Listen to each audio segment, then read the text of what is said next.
Siamo alla seconda puntata sul peccato dell'ira, sul demone dell'ira, e noi sappiamo che l'ira ha un rapporto, dice e sottolinea anche il nostro Evagrio Pontico, che è il maestro fondamentale di queste meditazioni: la tristezza genera l'ira e l'ira genera la tristezza, cioè l'ira ha un rapporto bionivoco di innesco reciproco con la tristezza. L'ira è un momento distruttivo, può distruggere di tutto, può distruggere rapporti, posizioni esistenziali, amicizie, e la collera può distruggere le cose, può distruggere il rapporto con l'ambiente circostante, perché noi nell'ira ci diamo un diritto. È un diritto accordato al nostro essere di far del male, di distruggere qualcosa. Preso dall'ira, l'animo guarda solo quello che sta perdendo e non guarda quello che sta distruggendo. Guarda solamente ciò che gli è tolto, perché appunto, come abbiamo già affrontato nella precedente puntata, l'ira è tutta intrisa di giustizialismo e non ci si rende conto che per difendere un proprio diritto si distruggono tante cose che si hanno già. Il contrario dell'ira è la mitezza. Abbiamo già iniziato a parlare di questo. Una meravigliosa beatitudine è la beatitudine terza, che dice: beati i miti perché erediteranno, avranno in eredità la terra. Il mite, arrendevole, cioè si arrende, ma non si arrende perché è un imbelle, è un remissivo. Quello è un codardo, quello è un altro tipo di realtà. Il mite è mite, cioè è estraneo alla combattività. Ma perché lo è? Perché mira ad una terra più grande, cioè è quello che fa il processo inverso rispetto a quello che abbiamo appena descritto. Anziché guardare ciò che gli sembra di avere in pericolo per l'ingiustizia altrui, guarda quello che può perdere. Difende un bene maggiore, difende il possesso di un'eredità più grande. La terra che eredita il mite è una terra che dà in eredità a Dio, cioè accetta di perdere ciò che gli uomini gli tolgono perché vuol tenersi stretto ciò che gli dà Dio. Ecco. Infatti è interessante che il termine usato in quella beatitudine è l'eredità, cioè l'eredità non è un bene conquistato, ma un bene ricevuto in dono, molto spesso per figliolanza, per parentela. Ecco, un rapporto con Dio che dà di essere liberi dalle battaglie di questo mondo. E cioè si trova molto più importante mantenere i rapporti, la comunione con un familiare, per esempio, piuttosto che andare a accapigliarsi per 4 soldi o quello che sia. Il dono dello Spirito Santo, che permette di avere la mitezza nel cuore e che si oppone all'ira, è il dono della pietà. È interessante perché la pietà, che è un dono meraviglioso, anche se un po' bistrattato e frainteso, è di fatto il ricordo, la dolcezza di ciò che Dio ha fatto per noi. Ovverosia, si combatte l'ira con la gratitudine, con il senso dei doni ricevuti e, come abbiamo appena detto, con la difesa dei doni ricevuti. E dal dono, dalla memoria, dall'acquisizione del dono, si passa al perdono. E questo è un atteggiamento magnanimo, cioè è una grandezza d'animo per cui io non guardo questa singola, stupida battaglia, guardo la guerra tutta intera. E la prudenza, che è virtù cardinale che mira la meta, mi aiuta a essere magnanimo nelle cose, cioè a non reagire alle cose se non guardando al fatto che il Dio stesso è il mio protettore, a Lui posso affidare la mia giustizia. Allora ricordiamo che bisogna combattere, come abbiamo già accennato nella trasmissione precedente, 3 impulsi fondamentali: il vittimismo, il giustizialismo e il sadismo, che circolarmente si innescano l'un l'altro. Uno parte dal sentirsi vittima, esige giustizia e poi diventa sadico perché si sente in diritto di punire l'altro che ha fatto il male. Un conflitto silenzioso. Un conflitto silenzioso. Cosa vuol dire? Di fatto è molto serio che si tiene l'ira prima dentro. L'ira prima fa covare le cose, ma non si cova una cucciolata di figli, si cova una belva e a un dato momento diventa blocco della vita interiore. Infatti l'ultima definizione che dà Evagrio Pontico dell'ira è impedimento della preghiera.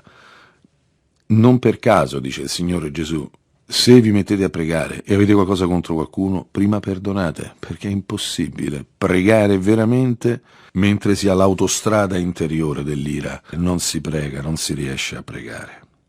Allora che dobbiamo fare? La magnanimità, il grande animo, è definito scudo della prudenza. Che vuol dire? Vuol dire che cioè difende la prudenza, la magnanimità, la grandezza d'animo. È interessante perché l'ira si presenta come pusillanimità, cioè è un animo che si è ristretto su un solo unico punto, la realtà della ingiustizia subita, mentre la magnanimità difende la capacità di arrivare ai propri scopi, come abbiamo più volte detto, è la prudenza, che è proprio la protezione della buona dirittura della nostra vita. La magnanimità è tribunale dell'ira, cioè solamente nella magnanimità si può giudicare l'ira, si può valutare. Cioè l'ira da se stessa non sa valutarsi, non sa riconoscersi assurda, trascesa, no. La magnanimità, questo animo grande che è in relazione al grande vero che è Dio, vive una relativizzazione dell'ira e infatti ancora viene definita medicina del cuore. Ecco, la magnanimità cura il cuore, cura la ferita perché non c'è niente da fare. L'ira viene da una ferita subita, ma la medicina qual è? La grandezza d'animo, non la giustizia retributiva ricevuta come vendetta. La magnanimità è castigo dei presuntuosi. C'è una forma di presuntuosità, si presume. Quando ci si lascia prendere dall'ira, si presume di aver capito tutto, di aver letto tutto. Quante volte con nostra vergogna abbiamo dovuto riconoscere che avevamo valutato male, in uno scatto d'ira non avevamo considerato le possibili altre cause delle situazioni, abbiamo trovato che l'altro non ci aveva fatto tutto questo male o che era costretto da necessità comprensibili e che potevamo metterci nei suoi panni o cose semplici, umane come queste. E però appunto la magnanimità inizia a castigare la presunzione che c'è in noi. La magnanimità è serenità di chi è turbato, perché di fatto l'ira comincia dal turbamento, è ancora un porto tranquillo. Che bella definizione, un porto tranquillo.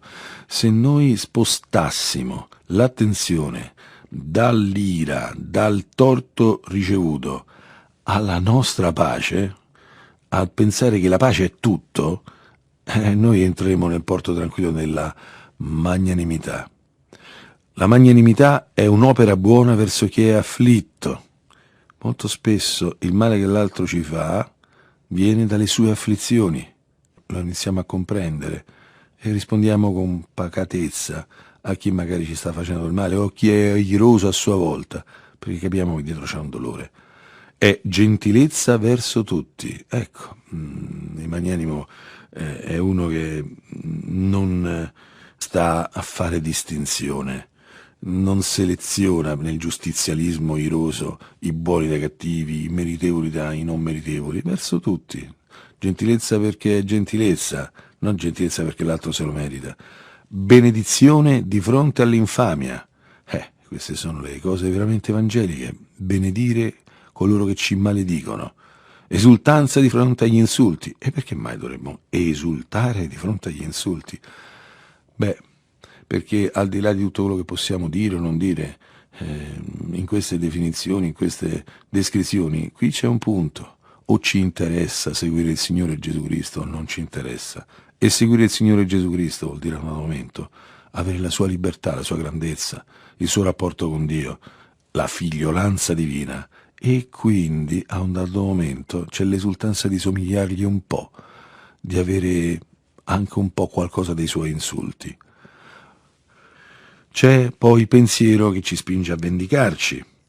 E allora, a questo punto, Evagrio cita il fatto celeberrimo, secondo libro di Samuele, capitolo 16, quando Davide viene maledetto mentre scappa da suo figlio. E mentre i suoi scudieri preparano una vendetta di colui che lo sta maledicendo, Davide risponde: forse il Signore guarderà la mia afflizione e mi renderà il bene in cambio della maledizione di oggi. Cioè, Dio permette questo male perché ha un suo disegno. E cioè, spesso, di fronte a ciò che ci fa tirare, bisogna rispondere: questa cosa qui sta in un piano più grande. Oggi questo uomo mi fa del male, questa persona mi offende, ma chissà cosa vuole trarre Dio da questa cosa qui. Ecco, un altro pensiero tipico dell'ira è sottovalutare il problema della scomunione, cioè pensare che non è un problema rompere con un fratello, l'importante è la giustizia.